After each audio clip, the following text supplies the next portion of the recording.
अति बल की ना, बहुत बढ़िया किया। जब तक उनके साथ थी, सही सलामत थी, इंद्र भी नहीं आता, पर आपके दर्शन नहीं हुए थे। मुनि श्राप जो देना पत्थर की ना बनाते तो आपकी रज कहाँ से मिलती। अति बल की ना परम अनुग्रह माना, देखूं भरी लोचन हरि भव मोचन, यह लाभ शंकर जान। कितना बड़ा लाभ। लेकिन आज रघुवीर भगवान मेरे सामने खड़े और मुझे दर्शन में लोचन भर भर कर दर्शन कर रही हूँ। विनती प्रभु मोरी मैं मति भोरी, नाथ ने मांगो वर आना, पद कमल परागा रस अनुरागा, मन मन मधुप कर पाना।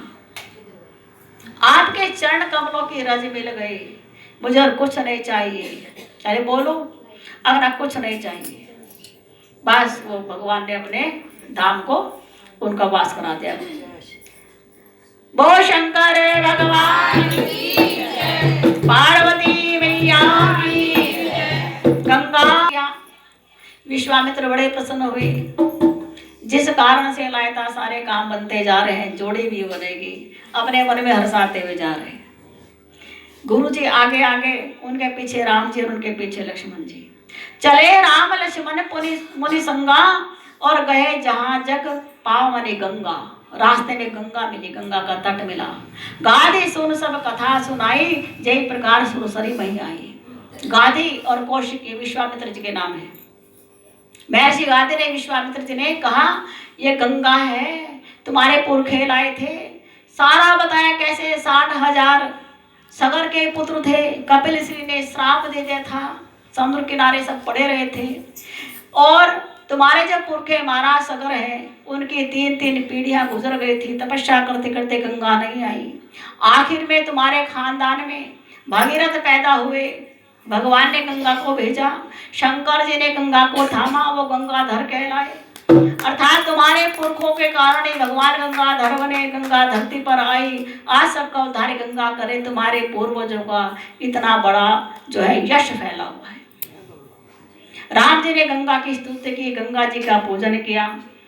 उसके बाद वे गंगा पार उतर करके फिर कहाँ आए, जनकपुरी में आए। जनकपुरी की शोभा देखी, अद्भुत शोभा है। तालाब बने हुए, बावलियां बने हुई, कुएं बने हुए, नदी बने हुए, सरोवर बने हुए। यानी गुरु जी बड़ी सुंदर नगरी है, सुरम्य नगरी है भाई। जहां लक्ष्मी जी का डेरा है, जिनके बेटी खुद लक्ष्मी जी बन के आई, वहां को सोना चांदी हीरे मोती ज्वार की कमी रह सकती है क्या? सरोवरों में तो मड़ियों की सीढ़ियां लगी हुई थी, मड़ियों की सीढ़ियों में, सरोवरों के, तालाब के, वाटिकाएं बनी हुई, फुलवारी बनी हुई, सुंदर घनाटे बजा रहे, अद्भुत शोभा है। सुंदर राजमहल है, परकोटे हैं, सुंदर झरोके हैं, जरीदार तो पर्दे लगे हुए हैं। झरोके में देख रहे हैं सब पर्दे लगे हुए हैं। राजमहल और राज दरबार के बड़े बड़े विशाल विशाल फाटक हैं, घुड़शालाएं हैं, गजशालाएं हैं। सुंदर सुशील सज्जन प्रजाजन विचर रही है, जा रहे हैं नगरी के उसमें। तो एक अनुपम बाग देखा। अब जनक जी को तो पता नहीं था चिट्ठी मिलेगी तो आवेगी भी नहीं आएंगे, भेज दी थी। अंदर बड़ा आह्लाद था, क्या पता भाई चिट्ठी तो बड़ी मुलायम मुलायम लिखी, मीठी मीठी, रस में भिगो कर बड़ी विनती की, पता नहीं मेरे इतने भाग है कि नहीं, ये विश्वामित्र मेरे घर आएंगे कि नहीं, बड़ा तपो तेज है उनका। तो अभी उन्हें नहीं पता था सचमुच ही आ जाएंगे और किसे लाएंगे। वो आराम से बैठे थे अपने घर, कल को स्वयंवर होगा। विश्वामित्र ने मेरे भाग्य से कहा, इतने बड़े तपो तेजधारी बलशाली विश्वामित्र भला मेरे घर कहाँ आएंगे, ऐसा सो विचार के अपने राजकाज में लगे हुए थे। एक बाग में सुंदर बाग देखा। गुरुजी कहने, राम ये बाग बड़ा सुंदर है। लक्ष्मण कहले, हाँ गुरुजी थोड़ी देर यही सुस्ता लो। तो उस बाग में राम लखन और गुरुजी ठहर गए। माली ने पूछा, आप कौन है गुरुजी महाराज? कहले, भैया विश्वामित्र हैं। ये कौन है? ये हमारे चेले हैं इस समय। माली समझ गया, जिनके अंदर इतना तेज, इनके शिष्यों के अंदर जरूर कुछ न कुछ बात है। माली को इतनी प्रसन्नता हुई, मेरे कौन से भाग थे, न जाने कितने जन्मों के मेरे पुरखों के भाग जो है आज मेरे साथ जुड़ गए।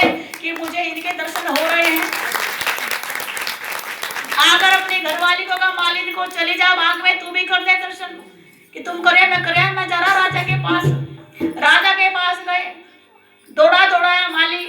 महाराज एक बात बताऊं आपको, दो बड़े तपो तेजधारी धुरंधर बालक है, सुकुमार बालक है, और विश्वामित्र जी है वहां पर उनके साथ। महाराज मेरी बगिया में जो आपने मुझे माली बना के वहां छोड़ रखा, रखवाली करने के लिए बगिया की, महाराज फला उसमें बागीचे में है। बस फिर क्या था, राजा जनक को इतनी प्रसन्नता हुई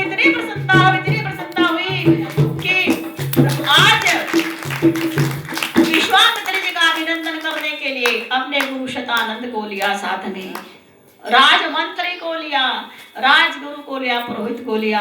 और तेई अवसर पहले वहां आए, लक्ष्मण जी कहने लगे भैया बड़ी सुंदर वाटिका है, बड़े सुंदर सुंदर फूल गुच्छे खिले हुए, जरा घूम आवे।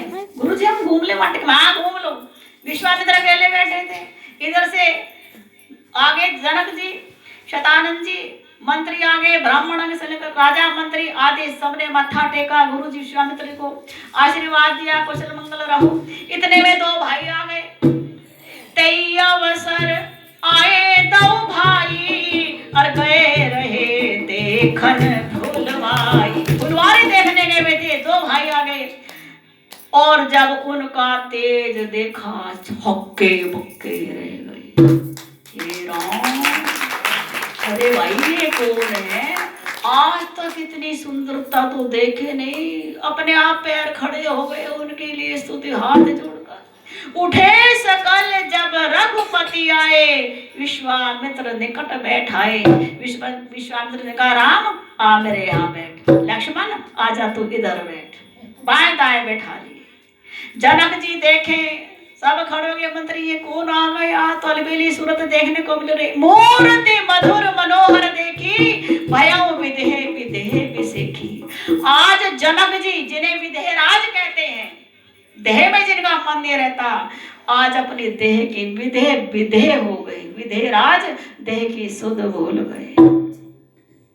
जनक को तन के सुधने रही, रोमांचित हो गए, अधीर हो गए, उत्सुक हो गए। मुनि के चरणों में शीश झुकाया और गंभीर वाणी से हंसकर बोले, कहु नाथ सुंदर दो बालक, मुनि कुल तिलक के नरप कुल पालक।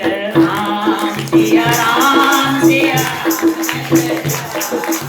राम सिया राम सिया राम।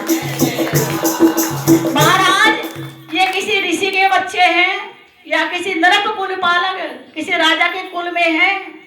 ये दोनों किसी ऋषि की संतान है, क्या है मुझे तो कुछ पता नहीं। ब्रह्म जो निगम नेति कहेगा, उबे वेश धरि कोई सोई आवा।